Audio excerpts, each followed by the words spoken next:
नमस्ते सोना ठाकुर। दोस्तों ये अभी आखिरी पार्ट है, पर ये भी एक मज़ेदार पार्ट होने वाला है। कैसे अभी आपने सीख लिया, लेकिन इसको और बढ़ाते जाओ, आपका पोर्टफोलियो लिवरेज करते जाओ जो चीज़ें हैं उसकी, है ना। तो शुरू करते हैं, चलो। Scaling your real estate portfolio, एक प्रॉपर्टी से शुरुआत, पोर्टफोलियो तक का सफ़र। हमको रुकना तो नहीं है, बढ़ाते चले जाना है अपना। तो पहला है री इन्वेस्टिंग योर कैश फ्लो। जो पैसा आपका रेंट से आ रहा है, जमा हो रहा है, उसको जमा करते रहो, छुओ मत। जैसे ही जमा हो जाए अगला डाउन पेमेंट की तैयारी करते रहो और एक प्रॉपर्टी बनाओ। ठीक है, देखते हैं कैसे ये होगा। आपके पास अब एक प्रॉपर्टी है जो रेंट दे रही है। नेक्स्ट स्टेप क्या है अभी आपका? री invest the cash flow. Rent से आई इनकम को क्या करो, खर्च ना करो। Save it for next down payment. एक साइकिल बनाओ, रेंट, सेव, री इन्वेस्टमेंट। ठीक है। फॉर एग्जाम्पल, क्योंकि आपके प्रॉपर्टी से आ रही थी ना पैसिव इनकम, आप तो अपना काम खर्चा पानी जो रोज का है वो निकाल ही रहे हो, बैठे तो हो नहीं। तो ये पैसा है, उसको बचा के रखो। एग्जाम्पल, फर्स्ट प्रॉपर्टी 15,000 रेंट आ रहा है आपका, एक ईयर में कितना हो गया, 1.8 लाख सेव किया। 2-3 साल में क्या होगा, प्रॉपर्टी का डाउन पेमेंट के लिए पैसा रेडी है आपके पास, बराबर है। तो पैसिव इनकम को स्नोबॉल बनाना है, ये हमारा मकसद है।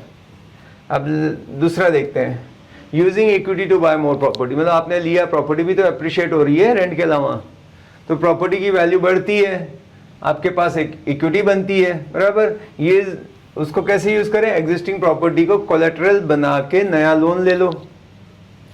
ठीक है, क्योंकि उसकी वैल्यू बहुत बढ़ गई। लोन अगेंस्ट प्रॉपर्टी जिसको हम बोलते हैं लैप, या टॉप अप लोन भी आप ले सकते हो, वो प्रॉपर्टी से ही। हाँ, और प्रॉपर्टी वैल्यू समझो 50 लाख, लोन मतलब 30 लाख का। अब इक्विटी क्या है, इसको 20 लाख थी, आप इस इक्विटी का पार्ट यूज कर सकते हो न्यू प्रॉपर्टी के लिए, ये भी एक तरीका है। उसको आपने मॉर्गेज या लैप ले लिया, उससे जो पैसे मिले वो वापस आगे के लिए आप यूज कर सकते हो। तो ये एडवांस स्ट्रेटजी है।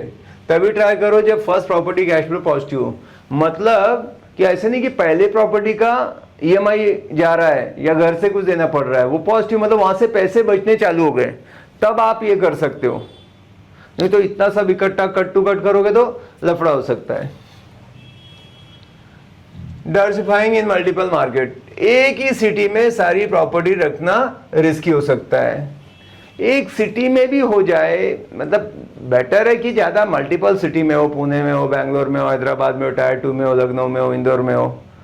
तब भी एक कुछ कमर्शियल ले लिया, कुछ रेजिडेंशियल ले लिया, कुछ लग्जरी ले लिया, डिफरेंट ऐसे रखो। म्यूचुअल फंड में कैसे रहते हैं, एक ही में नहीं गया तो सब 100% से जीरो।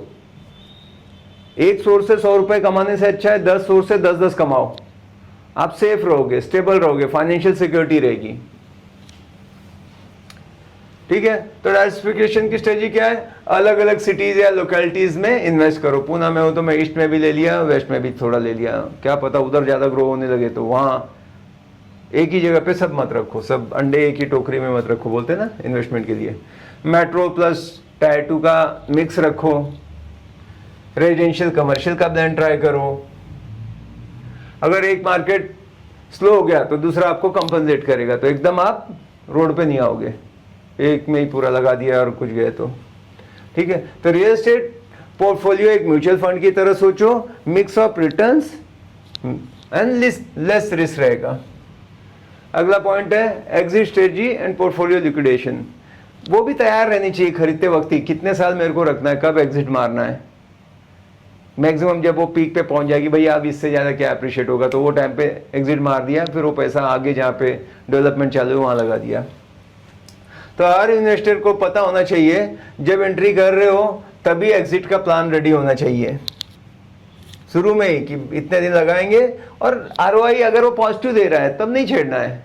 पर लग रहा है कि जितना एक्सपेक्टेड था, मेरी प्रॉपर्टी है 5 करोड़ की, मेरे को रेंट आ रहा है 1 लाख, मतलब नहीं है यार, इसमें तो कुछ है ही नहीं फायदा, फिर ये 5 लाख मैं एफडी करूंगा तो ज्यादा आएगा, तो ऐसा फिर वहां से एग्जिट मारने का टाइम है। तो एग्जिट ऑप्शन क्या है, सेल एंड बुक प्रॉफिट। जब अप्रिशिएशन अच्छा हो, जब देखा अच्छा है। और इसका क्या है कि हमेशा अगर आपको जब ज़रूरत है बेचने जाओगे ना तो अच्छा रिटर्न नहीं मिलेगा। जब नहीं है ज़रूरत तब मार्केट में डाल दिया, 1 करोड़ की चीज़ है उसको 1.25 करोड़ बोल के डाल दिया। अभी आएंगे, लेते समय चीज़ अच्छी लो, प्री लॉन्च वगैरह में कॉर्नर का देख के वास्तु के हिसाब से कि लोगों को पसंद आया एमएडी फेसिंग। अब लोग बोलेंगे बहुत महंगा, बोलेंगे मेरे को कोई गरज नहीं है, मेरे को जब ये प्राइस मिलेगा मैं बेचूंगा। मैंने ऐसे ही किया। हाँ मैं जानता हूँ मेरा मार्केट से ज़्यादा है, तो ठीक है ना, मुझे गरज ही नहीं है ना, मेरा चालू है, रेंट आ रहा है, सब है। अगर ये प्राइस है तो उसमें क्या है, कोई ना कोई जिसको वही चीज़ चाहिए ना वो आपको ज़्यादा पैसा दे के जाएगा। पर जिस दिन ज़रूरत होगी तो समझो 1 करोड़ की चीज़ आपको 95 में बेचनी पड़ेगी। इसलिए जब गरज नहीं है तभी, अगर क्लियर है कि मेरे को पैसा ही कमाना है तो मुझे कोई अटैचमेंट नहीं होना चाहिए अपने प्रॉपर्टी से। भाई अगर मिल रहा है पैसा, आज मैं जिस जगह में यहाँ भी हूँ, अगर इसकी वैल्यू मेरी 4 करोड़ है, ये भी बेचने के लिए मेरे को अगर कोई 5 करोड़ दे दे तो ऐसे मैं बेचना नहीं चाहता। पर कोई आया, अभी एक हुआ कि आया बैठा, बोला सिमिलर प्रॉपर्टी, कॉर्नर का पीस, कमर्शियल, ग्राउंड फ्लोर पे ऐसा चाहिए, अगर कुछ है तो। मैंने बोला अच्छा सुना क्या है बजट में, मैंने कहा मैं भी बेच सकता हूँ। अब हुआ नहीं हुआ अलग बात है, मुझे भी ज़रूरत नहीं है। अगर कोई देता है ज़्यादा तो मैं घर भी अपना बेच दूँ, मेरे घर की वैल्यू जितनी है उससे मेरे को 1 करोड़ 10 और ले सकता हूँ ना सामने। तो मैं हर चीज़ ही ओपन रखता हूँ। तो आपकी जो भी प्रॉपर्टी कोई पूछता है, बोला है अगर ये रेट है तो जो मार्केट में चल रहा है उससे 10% ऊपर अगर मिल रहा है इमीडिएटली, बेच के दूसरा ले लेंगे ना। और अपन तो हंटिंग करने वाले हैं, सबको ऑफर देते रहेंगे, पैसा हाथ में रहेगा तो जहाँ चांस की मिली, जरूरतमंद है, कोई मिल गया 6 महीने 1 साल में भी, उसको उठाओ वापस 70-80% में। 1 करोड़ की चीज 75-80 में वापस, वहां भी फायदा, बेचते वक्त भी फायदा। ठीक है, सेल एंड अपग्रेड, एक छोटी प्रॉपर्टी बेचकर बड़ी ले लेना धीरे धीरे, है ना।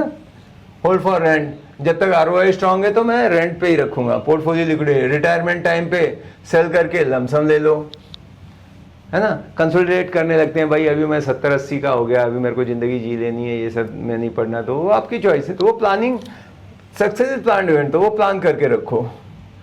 टैक्स इम्प्लीकेशन समझ के एग्जिट करो। कोई भी 2 साल से पहले बेचने जाओगे आपको लगना ही लगना है जो है कैपिटल गेन, उससे अच्छा है कि 2 साल तो कम से कम होल्ड करना ही है, तभी बेचेंगे, जिससे हम उसको और सेव कर सके कैपिटल गेन को। मॉड्यूल 10 का अभी समरी क्या है, रेंटल इनकम को री इन्वेस्ट करके कैसे आप अपना पोर्टफोलियो बड़ा करो, इक्विटी का यूज स्मार्टली करो, डोंट ओवर लेवरेज, अलग मार्केट में डाइवर्सिफाई करो, commercial, residential, tier 2 city, different part of city. Exit strategy pre defined होनी चाहिए बेस्ड ऑन लाइफ गोल्स, कि क्या आगे का गोल है उस हिसाब से। तो finally congratulation, you have completed the course, you now know how to, क्या क्या सीखा हमने, choose the right property, finance it smartly, manage it effectively, multiply your investments and build true passive income through real estate। ये चीजें इतनी in depth सब कुछ आपको बता गई है कि अगर आप ऐसे जाओगे तो बैठ के जिंदगी भर खाओगे। भगवान ने पैदा किया था इंसानों को खाओ पियो मौज करने के लिए, हम पैसे के पीछे पड़े हैं, बैल बन गए हैं, बस काम काम काम। तो पैसे से कैसे काम लेना है, मेरे जेब से जो भी पैसा निकलेगा मेरे एसेट में जा रहा है या लाइबिलिटी में जा रहा है, इस चीज का ध्यान रखना है। अगर आपको है ना तो इस पे एक बुक है रिच डैड पुअर डैड, वो पढ़ो। मैंने काफी जो समझ पाई है वो रिच डैड पुअर डैड से पाई है। तो ये कैसा लगा आपको, अगर अच्छा लगा है तो जरूर इसके रिव्यू करो एंड ऑल द बेस्ट।